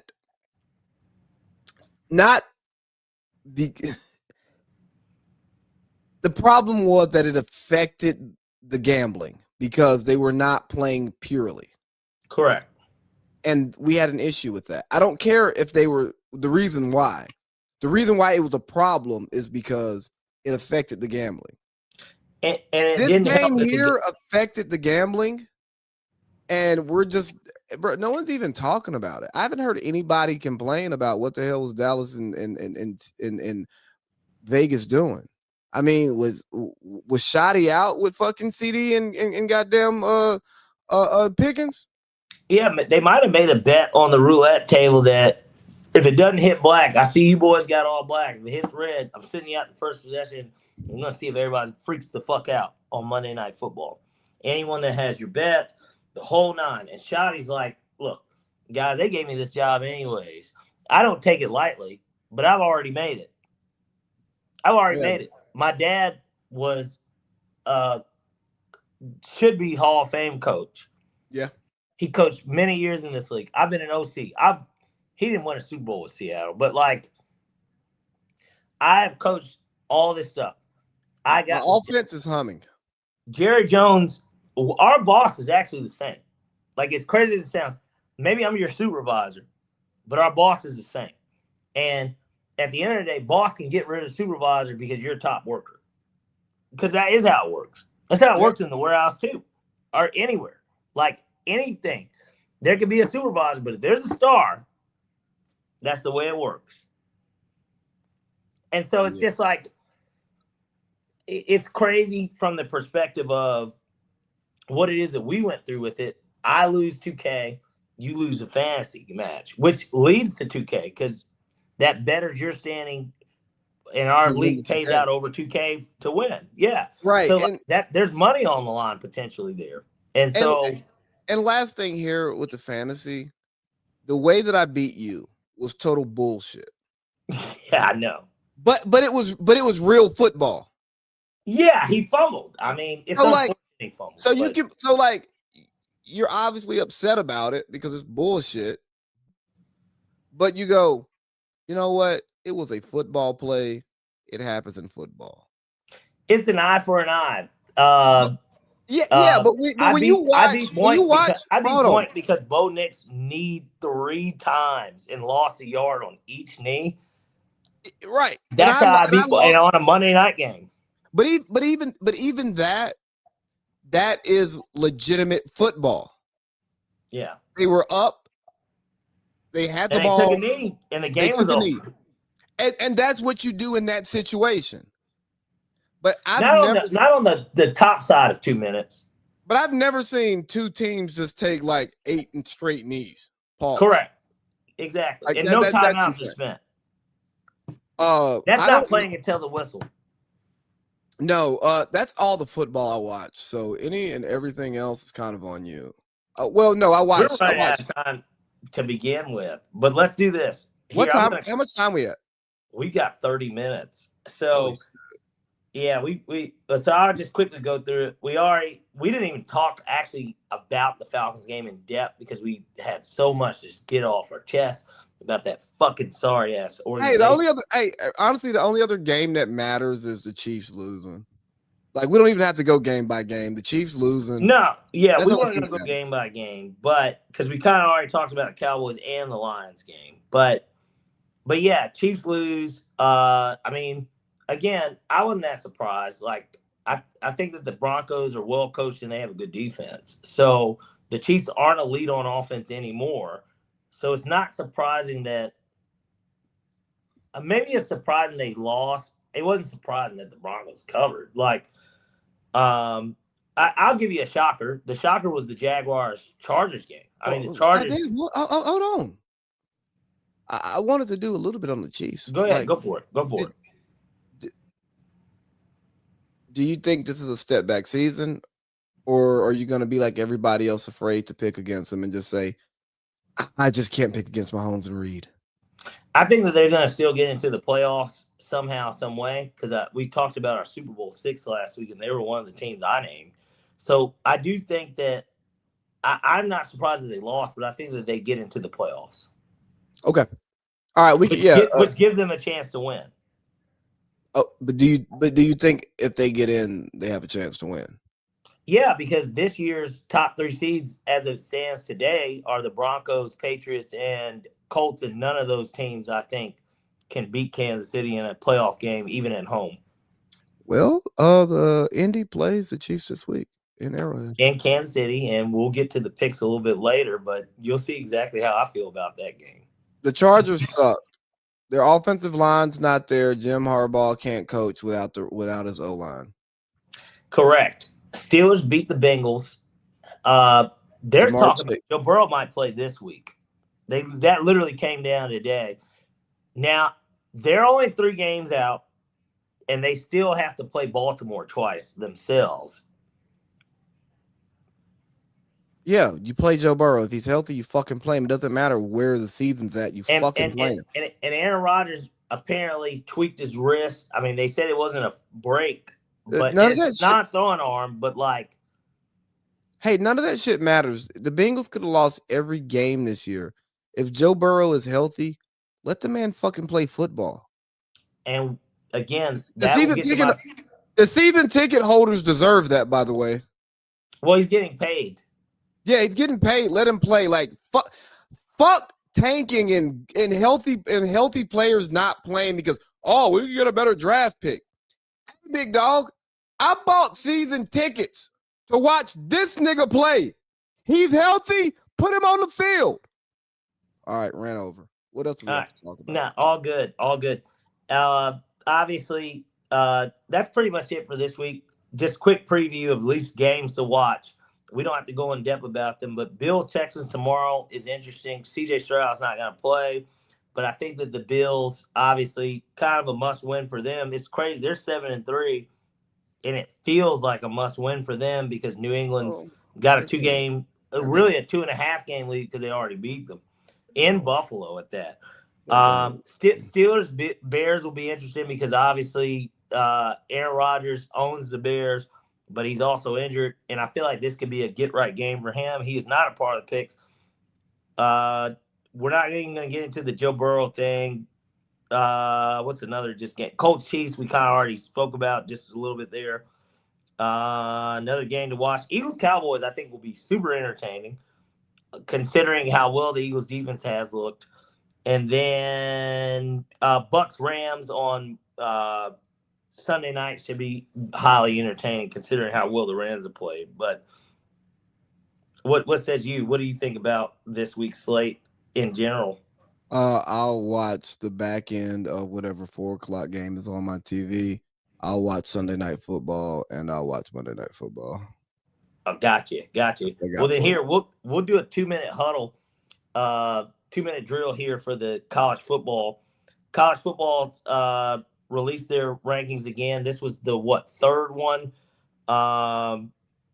Obviously, I think that at this point, the top 5 teams are here to stay no matter what happens, and that's Ohio, Indiana, Texas A&M, now Georgia at 4, obviously because Bama lost to Oklahoma, and then Texas Tech is 5. I don't think that there's anything that could really remove those teams.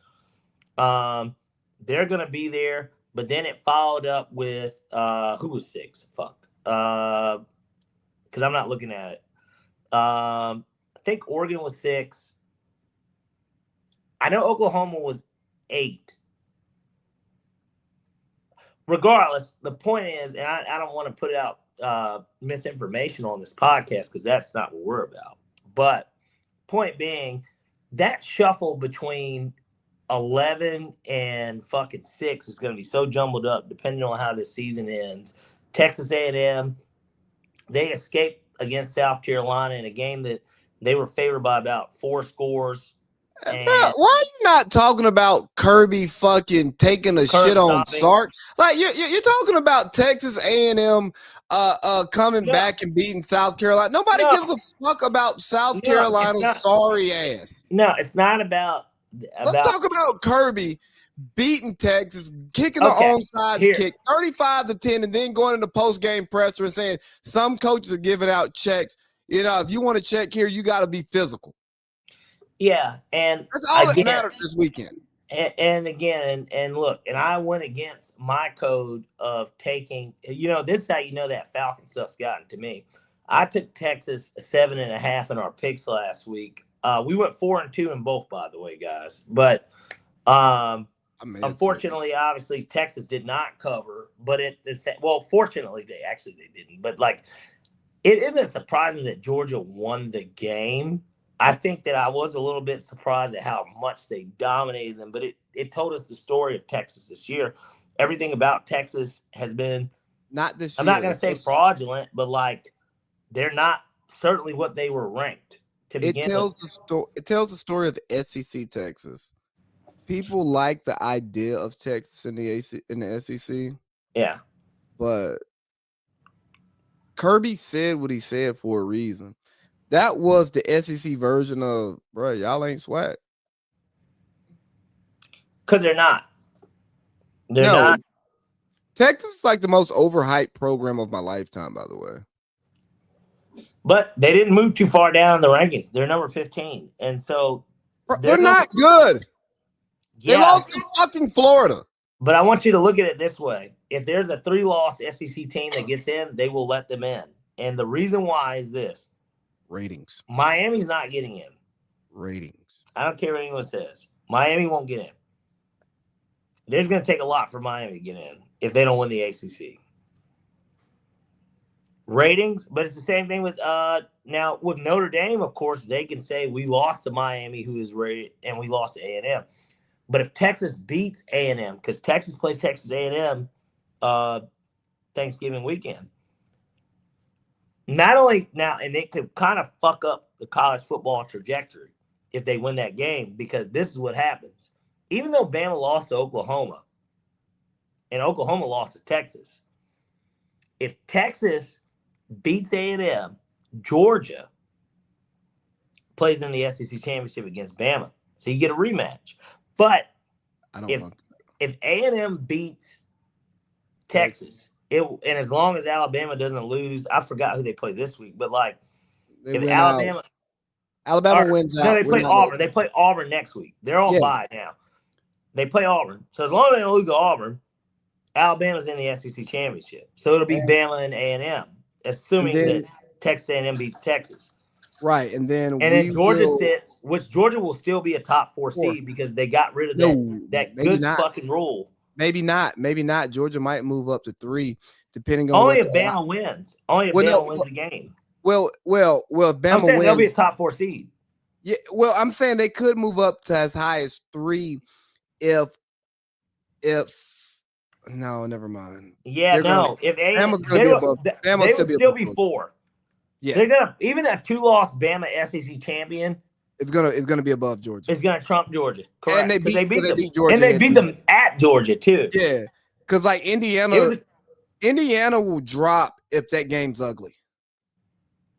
But they would drop to 3 to me at most if it's a close game. And vice versa. If Ohio State loses to Indiana, I don't think that either of them drops past 3. Well, no, if it's close, they stay right where they are because they're 1 and 2, which is bullshit. Nah, they can't do that.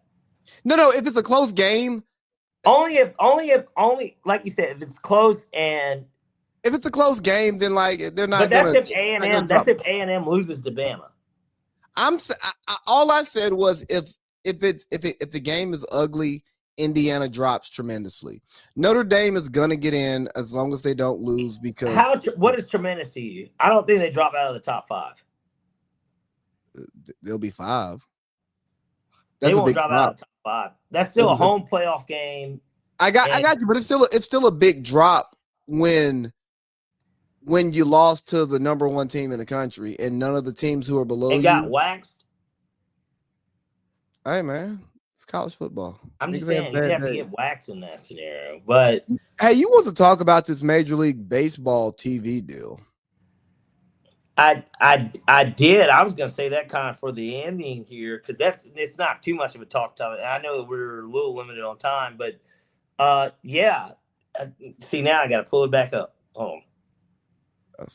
But basically, long story short, it sounds like ESPN will now be carrying baseball games, which they kind of were on ESPN Plus anyways. It wasn't all of them, but now it sounds like the resolution to now it's called FanDuel Sports because that's what does the Hawks regional stuff. And it used to be Fox Sports, but Valley too.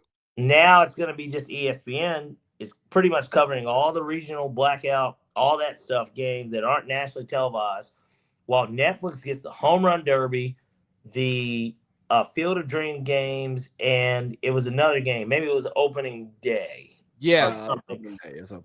NBC is going to get Sunday Night Baseball, and then they're also going to get – it was other stuff that they get playoffs, like playoff first round or something, and it sounds like Fox is just completely out of it. So I'm like, or unless they aren't out of it and they still have the World Series, because it didn't say anything about the World Series. I don't think Fox gave up the World Series. So Fox will still get the World Series then, and I'm assuming that FS1 will still get when there's more than just the bullshit national game on a Tuesday. Yeah, but the fact that NBC is throwing its hat in there, I don't ever recall NBC ever having baseball games. At least maybe regionally they did, but like nationally they've never had. So then I'm like, well, who's going to be calling it? Or is it going to be Tirico? Like, who the fuck's calling the baseball game? Hey, Tirico's never called a baseball game. They got that. They did that merger, bro. They got cash. They can do shit. That's what they're going to do. Yeah, it seems to me like it sounds like Monopoly, but I could be Yeah. wrong. And ESPN also now owns MLB Network as part of the deal, which is the same as them having the NFL Network, basically, or the deal that's being discussed for the NFL. What's going on in a lot of industries is oligopoly, and at the end of the day, people like you and I get fucked because now they just get to fucking tax control that ass. They just get they get to control they get to control the prices, and they'll they'll collude together on prices, and execs will bounce around from the three networks, the three parent companies. So they have all that inside information and friends who they just go to have drinks with, and may just say something, and then that influences something, but it's all bullshit. We're all just getting fucked. Getting fucked hard too. Hey, did you watch any of that? Did you see LeBron play last night? I didn't watch the game, but what I did see was we took his over on his assists, and I saw you sent me the clip where he got 6 of them in 3 minutes or something. I mean this seriously. I think that LeBron is great for basketball because he's a staple in every generation, and he's one of the few people that a lot of people will be able to say they actually saw play, and that he did it at a high level for a long time. Now, this was one game, and he's coming off of an injury he's never had. It's a foreign injury to him. What I think is going to happen, because I didn't realize, did you realize that Austin Reeves, through this point in the season, him and Luka are both in the top 10 in scoring? Yeah, Austin Reeves is averaging 28. Luka's averaging 34. So this is what I think is going to happen. I think that LeBron's going to take on more of a role of Magic Johnson. And I hate to sound it like because he's on the Lakers, but I think that he is going to take on more of a role where he's okay with averaging 17, 12. No. No, I don't think that he's No. Talk about clutch time, Lee. Hey, look, no. You can make your point, and I'm just gonna go ahead and tell you, LeBron James is not gonna average 17 fucking points a game. I didn't say he was going to average 17. I said he was going to take on a Magic role. Now, I'm just naming a random Magic year. No, he's going to average. I'm sure that James. There were years where James Worthy and Kareem both averaged more than Magic. I'm sure that there's probably been one at least. And so LeBron's going to average 23 to 25 a game. We'll see. I think that the numbers are going to take a dip. It's just been one game. He had 11 points. Obviously, he wasn't very aggressive. He didn't shoot the ball that much, but what I took away from it, though, is that, and he was interviewed. They asked him the question after the game, how do you see yourself fitting in? Obviously things had been going somewhat well. How do you fit in? And he said that, my entire life, I've played positionless basketball. He brought up a quote from Spo, and he essentially said that, I am somebody that can fit into any situation, which is very true. LeBron has that versatility. Like, that is what's made him so special his entire career, because although he's the all-time leading scorer in the NBA, nobody thinks of LeBron as a scorer, right? And he's third in assists as well. LeBron's, on paper, is the greatest player to have ever played the game. There's no debating that. But I think that in year 23 that we get to see more of a he's already been passive. So passive isn't the right word, but just more of if Austin Reeves is the guy that night, he will take over when he needs to. Okay. Yeah, you're not getting to your conclusion, and we're running out of time. That is my conclusion. Austin Reeves is averaging 28. His average is going to come down to somewhere between 25 and 24, maybe even 22. So LeBron will be the third leading scorer. Yeah, he will. Maybe. That's what I'm saying. Well, you're saying that. I don't know what LeBron's number. But you just said he was going to average 23. Well, I don't know what Austin Reeves' number. I'm not as confident in Austin Reeves' number as I am in LeBron getting to 25. LeBron's going to get to 24, 25, bro. It's going to happen. Lucas, it's but Lucas. Hold on. was waiting. I got you. I mean, God damn. I gave you like 3 minutes on him. Shit. It's Luka's team. Luka's going to cook. Luka's going to average fucking 30. His 34 is going to drop to 30. Austin Reeves, 28 is going to drop. LeBron's going to get his 25. Now, Austin Reeves, his three-point percentage is shitty. Austin Reeves is going to get some easier shots. Luka's going to get some easier shots. And because Austin Reeves has been killing, LeBron's going to get some easier shots because you're going to have to double somebody.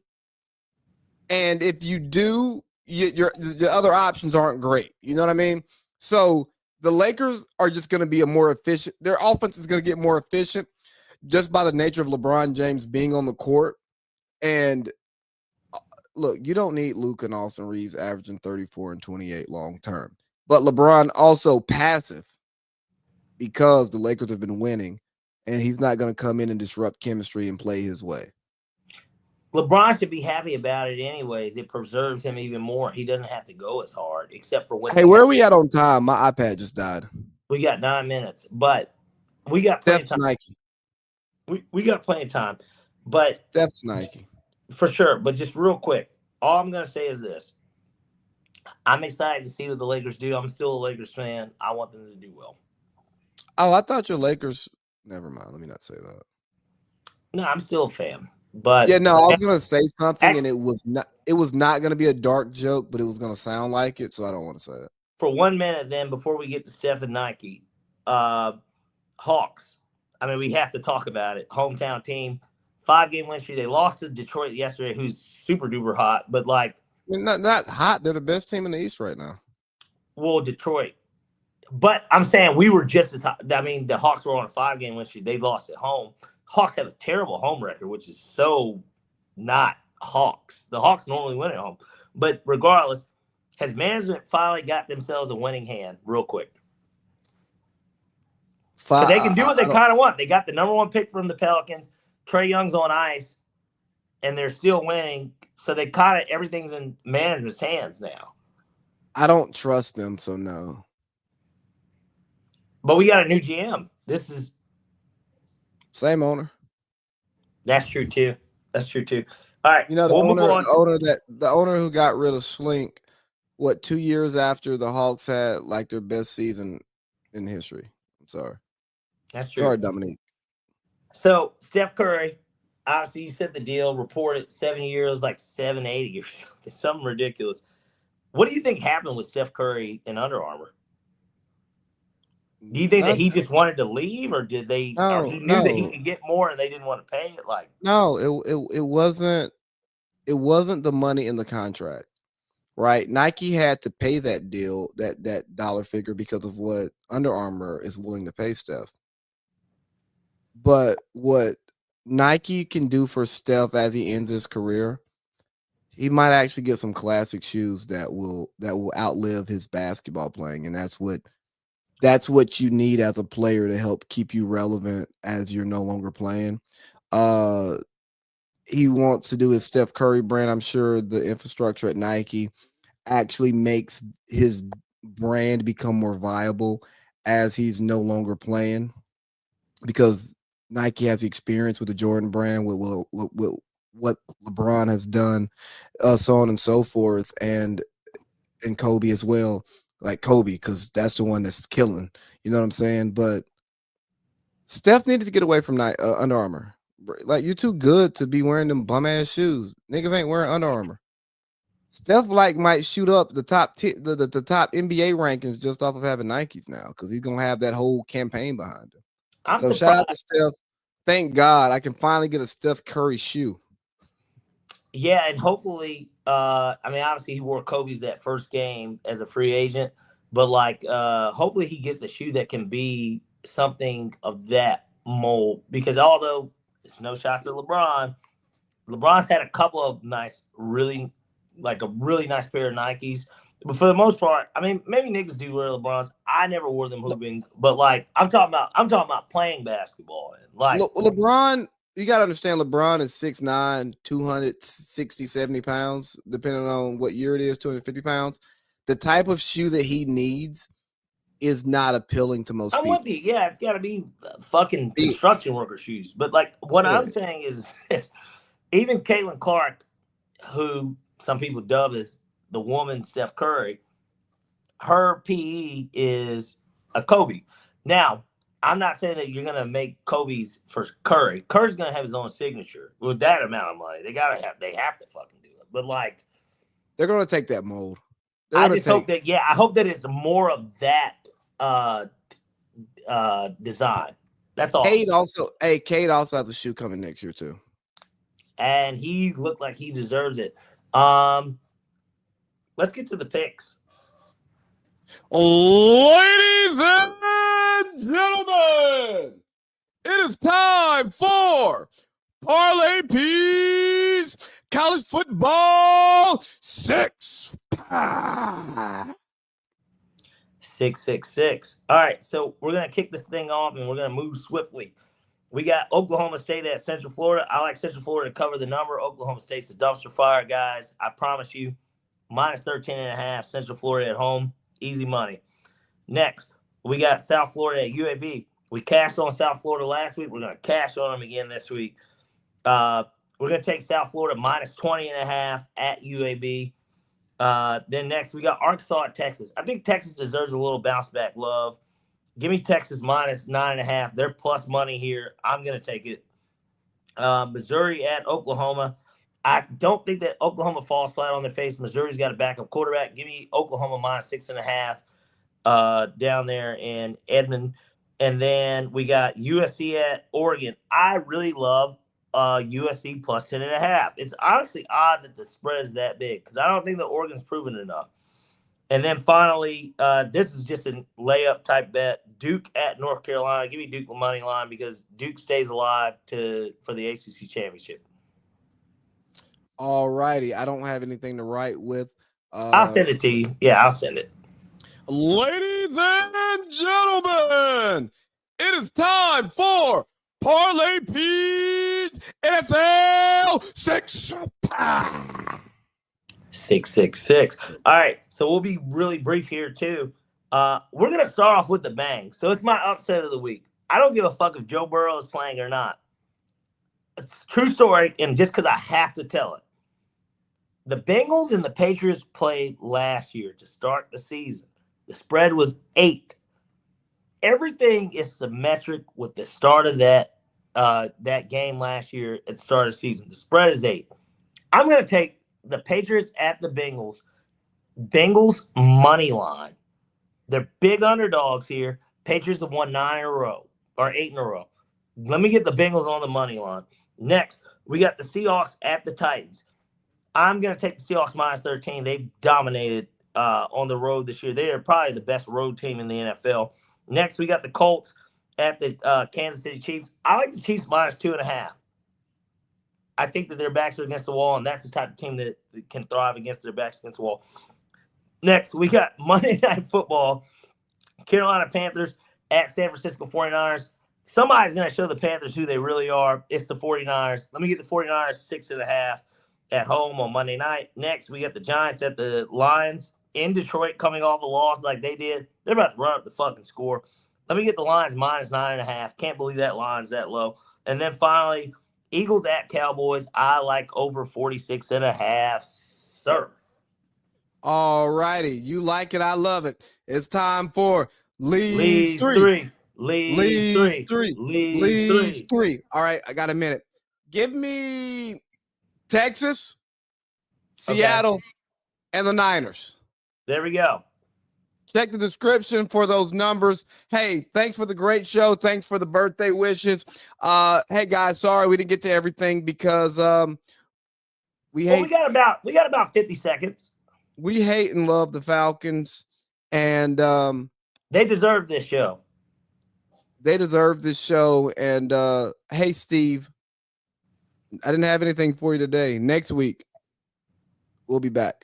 Yeah. And then also shout outs to the fucking degenerates that were in the YouTube comment section because I just pulled it back over and I'm looking at this dumbass shit that they put. Somebody said my favorite Kanye West feature is the 1940s German leader. Crazy. Hey, yo, that's wild. That's not cool. But You hey, know, shout he out has to the people. Shout out to the people who were in the comments. We appreciate the engagement. But hey, we'll do this again next week. I'll holla at you, Pete. salutations, good people.